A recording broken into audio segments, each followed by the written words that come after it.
Dando sequência, então, ao nosso curso, agora chegamos ao último módulo, ao módulo 10. Esse módulo, conforme eu já estava dizendo, já vinha dizendo, nós vamos analisar aqui alguns casos práticos que se tornaram muito importantes na jurisprudência dos tribunais. O primeiro caso é um mandado de segurança, né? Que foi julgado pelo STF. Então veja bem, pessoal, aqui nós temos o relator foi o ministro O.G. Fernandes, o impetrante Gilson Lima Camarço e o impetrado ministro de Estado do Meio Ambiente. Aqui é o mandado de segurança número 10.950, DF de 2005. Então, quem quiser consultá-lo, né, no site do STJ, está disponível aí o acórdão na íntegra. Vamos lá. Aqui nós temos uma primeira questão processual que é importante destacar, que é a seguinte: olha, quando há impetração de mandado de segurança em face de ministro de Estado, ou seja, que a autoridade coatora é ministro de Estado, existe uma regra na Constituição que atrai a competência originária do processamento e julgamento desse MS para o Tribunal, o Superior Tribunal de Justiça. Então, por isso que esse MS está sendo julgado e foi julgado pelo STJ diretamente. Então, aqui não é um recurso especial, não é um agravo regimental em sede de recurso especial. Aqui é o mandato de segurança, tá? Aqui aí, o impetrado foi a ministra de Estado, por isso a competência, no caso aqui, foi uma competência originária do STJ. Vamos aos fatos. Esse servidor, o Gilson, era o servidor aqui do IBAMA, né? Que é um órgão vinculado ao Ministério do Meio Ambiente. O servidor ele foi processado em PAD por emissão irregular de licenças ambientais. Então, quer dizer, ele foi submetido a um PAD, a conduta infracional, emissão irregular de licenças ambientais. Houve uma aplicação inicial de uma suspensão de 75 dias. Nós vimos aqui que a suspensão superior a 30 dias enseja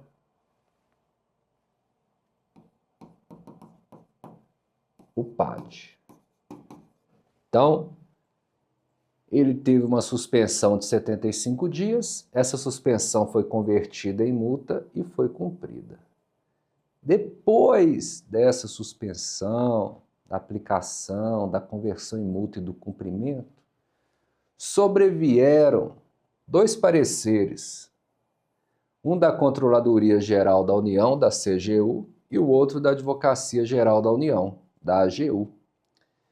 Os pareceres GQ 177 e GQ 183. O que esses pareceres fizeram? Determinaram, olha só, os pareceres da CGU e da AGU determinaram a revisão do julgamento e a aplicação de pena de demissão. Olha aqui, ó. Olha aqui. Olha o reformatio impejus aqui, ó.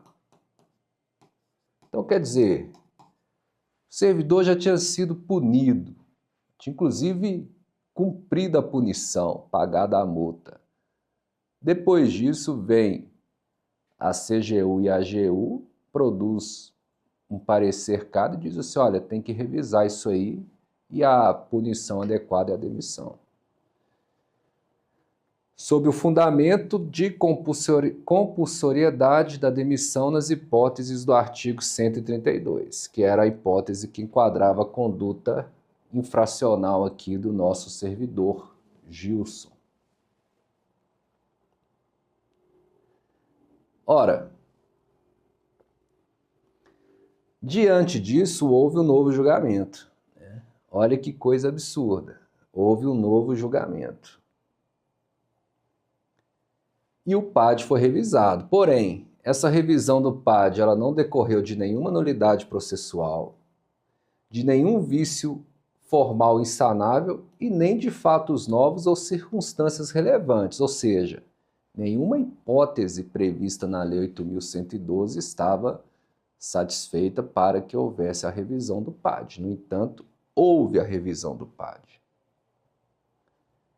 E aqui a única motivação foi a aplicação dos pareceres da CGU e da AGU, que defenderam a automática aplicação da pena de demissão para todas as infrações do 132, desconsiderando inclusive, olha que coisa mais absurda, o que diz o artigo 128 da própria Lei 8.112. Então, assim, uma verdadeira e autêntica atrocidade que aconteceu aqui no âmbito desse processo administrativo, uma revisão ilegal, certo? Com uma fundamentação totalmente inadequada, uma atrocidade administrativa.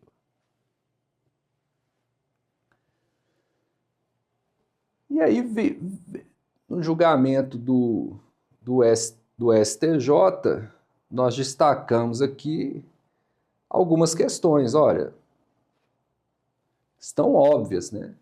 Bis e idem. Aqui nós temos uma vedação constitucional à dupla punição pelo mesmo fato. Inclusive está aqui, ó, súmula 19 do STF. O servidor não pode ser punido duplamente pelo mesmo fato. Então ele já tinha sido punido com a suspensão, convertida em multa, e agora está sendo punido com demissão, quer dizer, dupla punição pelo mesmo fato. O que eu disse lá, reformatio impejus. Temos uma proibição do agravamento de sanção em revisão administrativa. Ora, como que eu faço a revisão do PAD? Primeiro, sem nenhuma hipótese ensejadora da revisão. Como que eu faço a revisão do PAD e aplico uma sanção, uma punição mais grave do que aquela que havia sido aplicada anteriormente? Isso é completamente ilegal. Completamente ilegal. E a violação do devido processo legal, porque não havia fundamento jurídico para novo julgamento. Ora, não havia fundamento jurídico para revisão do PAD.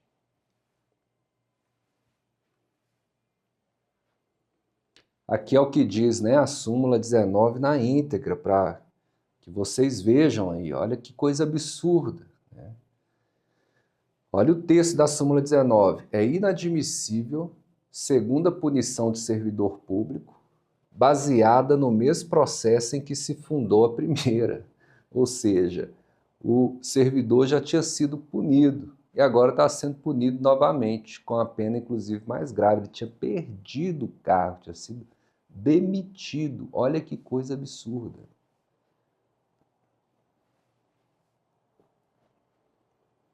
Então aqui a conclusão do julgamento foi pela invalidade dos pareceres, óbvio, né? Então quer dizer, conteúdo dos pareceres lá, que foram elaborados pela CGU e pela AGU.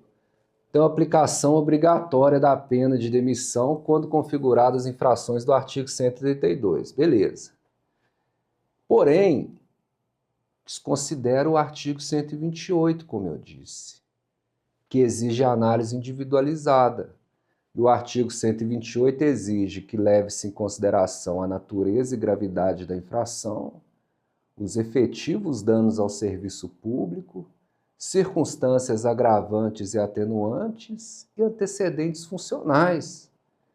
Então, não existe essa punição automática, contrário à jurisprudência e à Lei 8.112. Então, o fundamento e a conclusão desses pareceres completamente teratológica.